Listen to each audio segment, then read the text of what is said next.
Hey, AJ Gergich here, and today I'm going to show you how to optimize and resize your images one at a time or in bulk so that they stop slowing down your website. Now, the big reason for this in SEO is that, images and media are sometimes the largest things on your website, and they are the culprit for slowing your site down. And Google has said that site speed, how fast your page loads, is a SEO ranking factor. Now, that's well and good, but even if it wasn't the case, it's still a priority because of user experience. So a site that loads slow is going to have higher bounce rates. It's going to have shorter dwell times, and ultimately it's going to have lower conversions, right?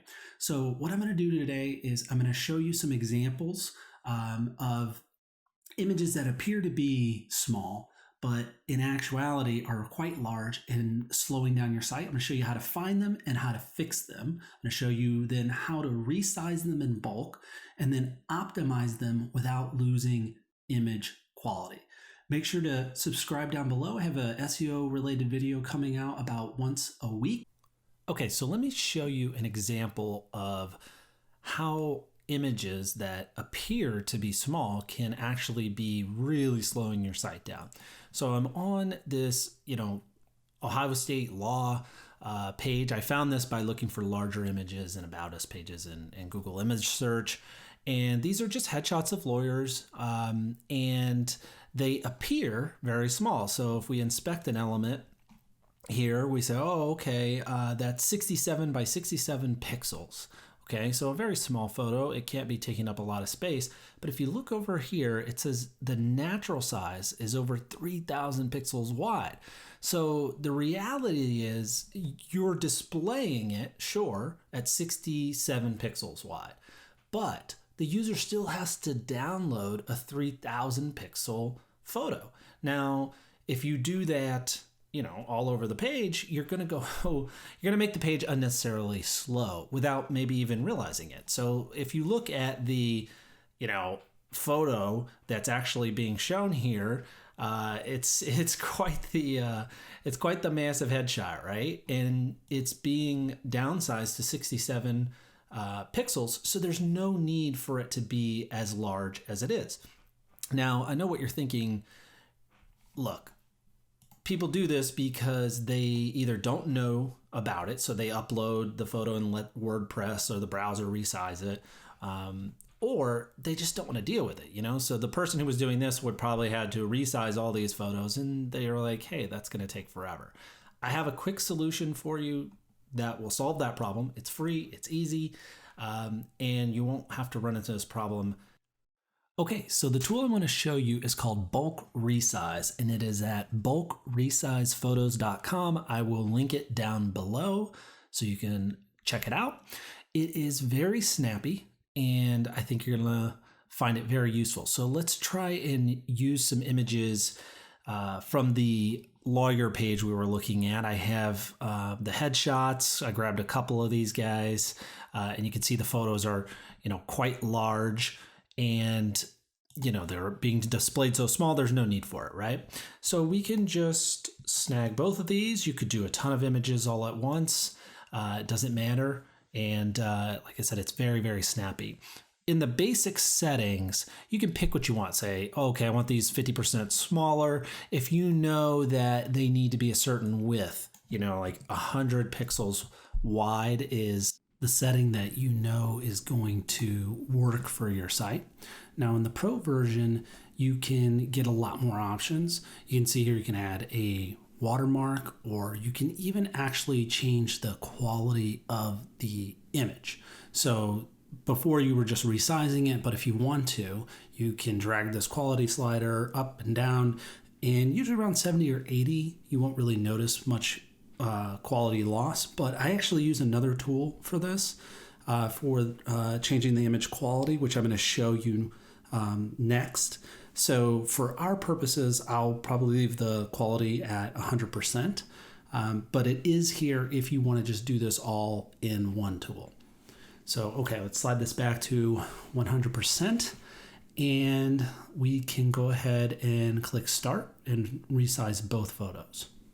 It's very quick, And what I like about it is that it gives you your own folder. And so you can see here that each of the photos have been resized to 100 pixels. Quality looks great. And this would have saved that site basically around 3 megabytes of load. And so just that simple change in resizing these images beforehand instead of letting the browser do it would be a lifesaver when it comes to how fast the page can load. So up next, I'm going to show you that tool that I mentioned that I use for also changing the quality of the image. It's free, and I think you're going to like it. Okay, so the tool I want to show you is Image Optim.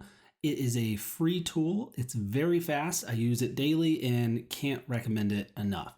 The tool is just for Mac if you want to download the application. But if you click other versions, you can see that they have options for Linux, Windows, some online options even for Windows to be able to use the same underlying technology. So if you're on Windows, you're not out of luck. Today, though, let's look at some of those headshots that were too large, and I'll show you how I use this in my daily workflow. So I have here the original and a copy of each of these headshots we were looking at. If you just right click after you've installed the software, you can click on Image Optimize, and what it'll do is automatically open up the software, and you can see it's already done. It's super fast. You can drag and drop a whole folder full of files here. It's fine. This is lossless compression, what it's doing here. And what that means is that the image quality will not be degraded at all. It'll be 100% exactly the same image that you put in there. It's just getting the file size down by getting rid of a lot of junky metadata that you don't really need that is contained within that image. And so you can see here with no degradation in quality, I've saved 12% on my file size. And so if you were to just do that to all of your images, you would have a really nice savings, and it's just an extra little thing you can do in your daily workflow to make sure that you keep site speed front of mind.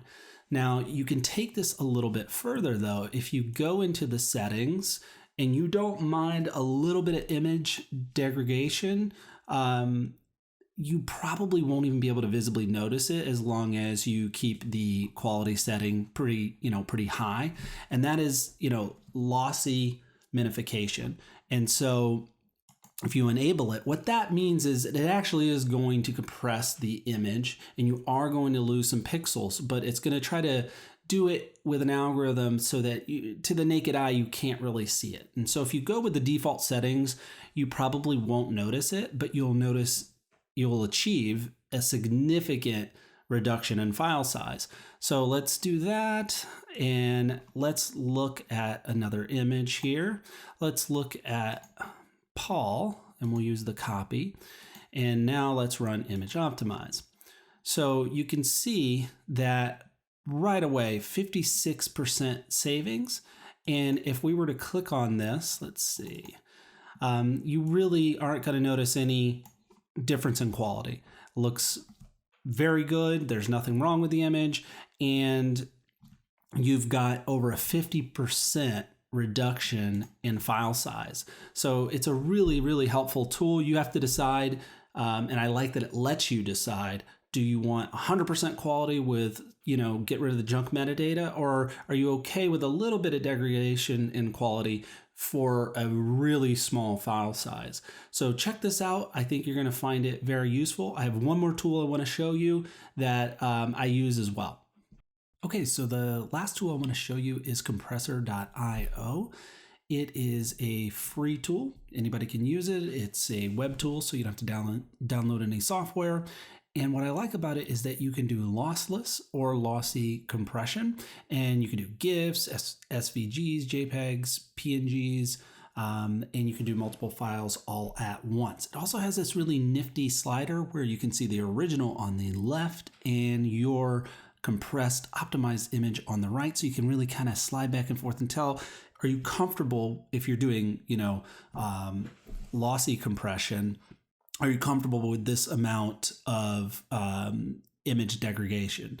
So Let's look at a large photo. I found this on Unsplash. This is a lady who obviously has never watched any horror movies in her life.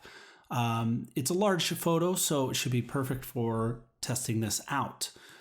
I've already uploaded it and hit, go, and so we don't have to deal with that for the video. And you can see that if I slide back and forth, you can't really tell anything visibly different from the photos, but we are going from 2 to 1.3 megabytes, which is a 35% reduction. Now you can save this right to Drive. You can do Dropbox. It's a really neat interface, and if you're doing something quick and easy, I think that you'll find it useful in your day-to-day workflow. Also, if you're looking for a more professional way to do this, or let's say you have thousands of images to optimize, Image Optim does have an API that you can use, and there's another tool called Kraken that has an API that you can use if you're just doing a lot of these. Now, they are paid, but they're pretty affordable, both of them. And I've heard good things about both, although I have not used them myself. So for $9 a month, you can, do 1,000 optimizations per month. So if you're looking for a little bit more robust system, check that out.